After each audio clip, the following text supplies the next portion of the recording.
dear students, welcome to my channel Alvina's White Learning English.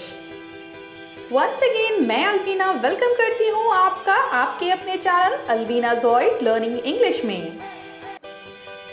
इस बार मैं लाई हूँ आपके लिए लर्निंग का नया मंत्र। So here we have our topic direct and indirect speech.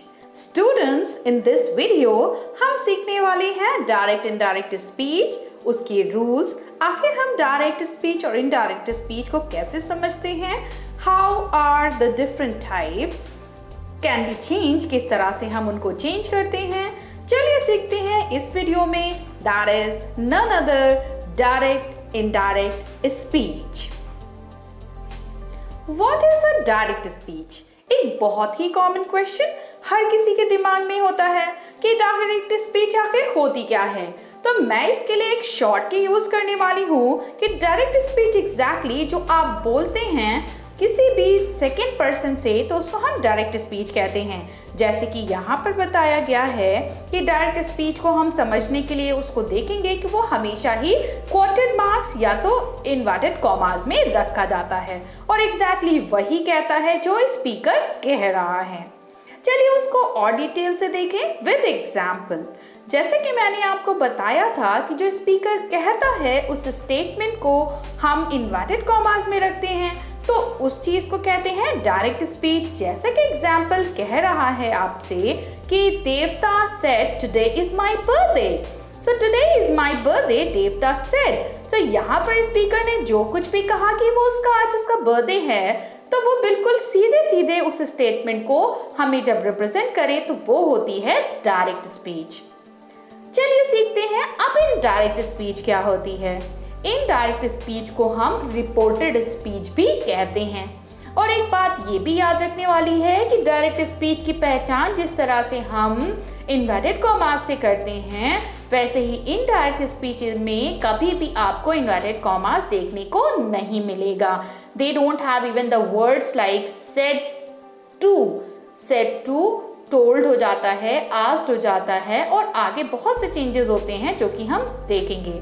इसके अलावा इनडायरेक्ट स्पीच में आपके टेंसेस भी चेंज होते हैं, जैसे कि आपके टेंसेस की टेबल में आगे आपको बताने वाली हूँ। चलिए हम देखते हैं what is indirect speech and it's example. यहाँ पे मैंने आपको डायरेक्ट एंड इनडायरेक्ट दोनों ही सेंटेंसेस दिए हैं। डायरेक्ट स्पीच के एग्जाम्पल जहाँ पर कह रहा है he said he will go to the park, कि वो पार्क जाएगा। इनडायरेक्ट स्पीच में जब हम इसको बदलेंगे तो एक बात आपको याद रखनी है कि आप पहले तो कोटेटेड मार्क हटाएंगे, मीन्स आप इन्वर्टेड कॉमास हटाएंगे, उसके बाद वहाँ पर आप दैट यूज़ करेंगे और विल चेंज हो जाएगा वुड में। तो सेंटेंस कुछ इस तरह से बन जाएगा he said that he would go to the park। So ये हो गया इसका इनडायरेक्ट स्पीच। चलिए हम देखते हैं कि आखिर ये चेंज हमने किस तरह से किया। So very first thing for knowing all these things, इन सब को जानने के लिए आपको सबसे पहले टेंस चार्ट में चलना पड़ेगा। जो चेंजेस हम देखेंगे डायरेक्ट स्पीच से हम इनडायरेक्ट स्पीच में करते हैं, सो ये बात तो आपको पता ही है कि टेंसेस 3 तरह के होते हैं, प्रेजेंट, पास्ट एंड फ्यूचर। जितने भी प्रेजेंट है means simple present, present continuous, present perfect continuous, तो उनको बहुत इजीली याद करना है कि वो अपने ऑपोजिट टेंस मीन्स पास्ट में चेंज हो जाते हैं। हमारे जितने भी सिंपल के सेंटेंस होते हैं मीन्स जो सिंपल टेंस होते हैं, लाइक सिंपल प्रेजेंट जो है वो सिंपल पास्ट में, प्रेजेंट कॉन्टिन्यूअस पास्ट कॉन्टिन्यूअस में, प्रेजेंट परफेक्ट पास्ट परफेक्ट में और present perfect continuous tense past perfect continuous tense में चेंज कर दिया जाता है। इसके अलावा भी हमको ये याद रखना है कि पास्ट सिंपल पास्ट टेंस जो होता है वो अपने ही पास्ट परफेक्ट में चेंज होता है और past continuous past perfect continuous tense में चेंज होता है।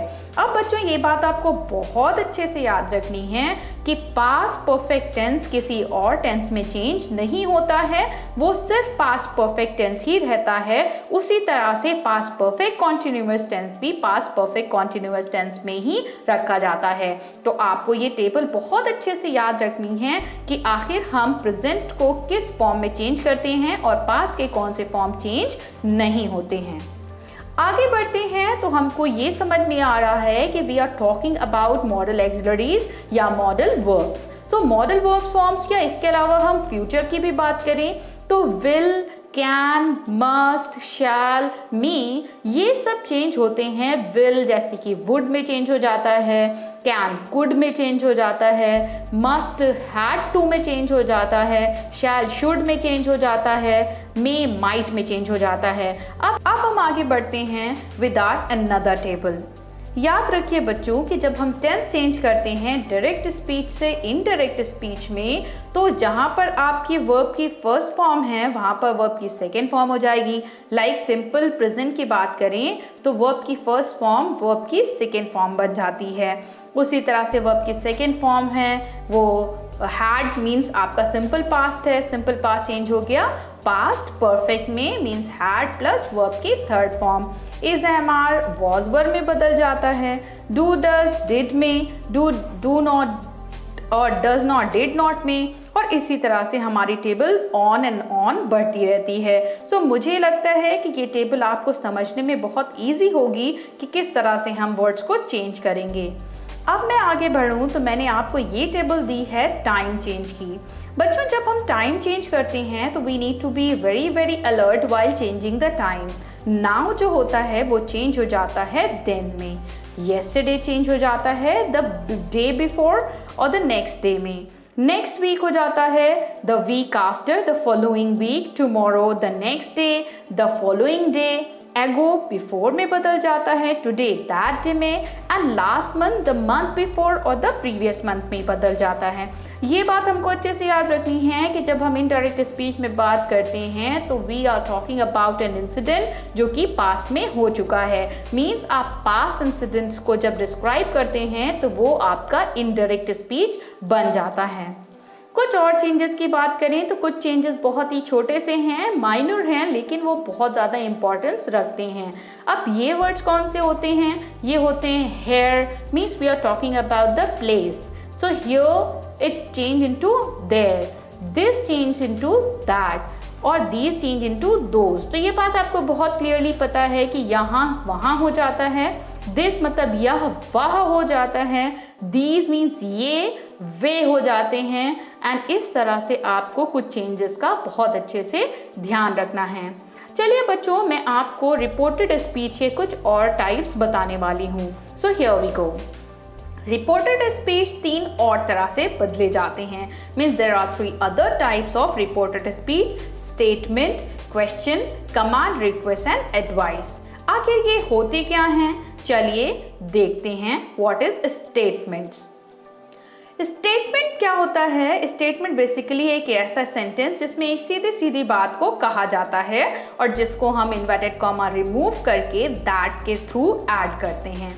जैसे कि यहाँ पर एग्जाम्पल दिया है कि डायरेक्ट स्पीच में क्या कहा गया है कि I never eat meat, Ivan said. अब ये प्रेजेंट में है क्योंकि ईट कभी नहीं खाता है, लेकिन जब हमने इस बात को इनडायरेक्ट स्पीच में कहा तो इसका टेंस बदलकर पास्ट में हो गया और इन्वर्टेड कॉमास हटकर दैट लगा दिया गया। Means Ivan said that he never ate meat, मतलब इवान ने कहा कि उसने कभी भी मीट नहीं खाया। तो इस तरह से सेंटेंसेस आगे भी बढ़ते रहेंगे। अब अगर मैं आपको इसके सेकंड स्टाइल क्वेश्चन स्टेटमेंट्स की बात करूं तो क्वेश्चन स्टेटमेंट्स क्या होते हैं बच्चों? जिसमें 2 तरह होते हैं। एक होता है यस नो क्वेश्चन जिसमें क्वेश्चन का आंसर हाँ या ना में आता है, और दूसरा होता है WH वर्ड्स या WH क्वेश्चंस मीन्स जिसमें हमेशा question WH word means what, when, why, where and all these में आता है। तो एग्जाम्पल्स मैंने आपको दिए हैं कि यस नो क्वेश्चंस हमेशा इफ से जोड़े जाते हैं और वेदर से जोड़े जाते हैं, जबकि WH क्वेश्चन में जब आप दैट को रिमूव करते हैं तो वहां पर वो क्वेश्चन वर्ड अपने आप ही आ जाया जाता है। और इसकी शॉर्ट की ये भी है 3 2 1 मीन्स पहले हम रखेंगे कि आपके क्वेश्चन वर्ड्स को, उसके बाद फिर आप अपनी सब्जेक्ट को और फिर हेल्पिंग वर्ब को, इस तरह से सेंटेंस को कंप्लीट करते हैं। Please see the table once again. अब मैं पहुंचती हूँ थर्ड स्टाइल पे। This is called imperative sentences, और बेसिकली हम इनको अगर सीधी भाषा में बोलें तो they are called command, request and advice.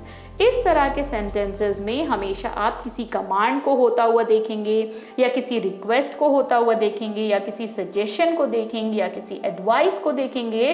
तो मैंने आपको यहाँ पर कुछ एग्जाम्पल्स दिए हैं। जैसे कि ये बिल्कुल क्लियरली कहता है कि इसमें वर्ड यूज़ किया जाता है TO2, मतलब आप यहाँ पर दैट का यूज़ ना करते हुए टू का यूज़ करते हैं। तो teddy your room, Bob. So what is the indirect? He told Bob to tidy his room. Tidy your room, Bob. Here is being said or a command by the speaker. So इस तरह से statements को अच्छे से पढ़ें और आपको समझ में आएगा कि किस तरह से मैंने आपको इम्परेटिव सेंटेंसेस को चेंज करने का तरीका बताया है। Hope you people liked my video and don't forget to like, share and subscribe my channel with your friends. Keep learning, keep understanding. Thank you so much. Have a great day ahead.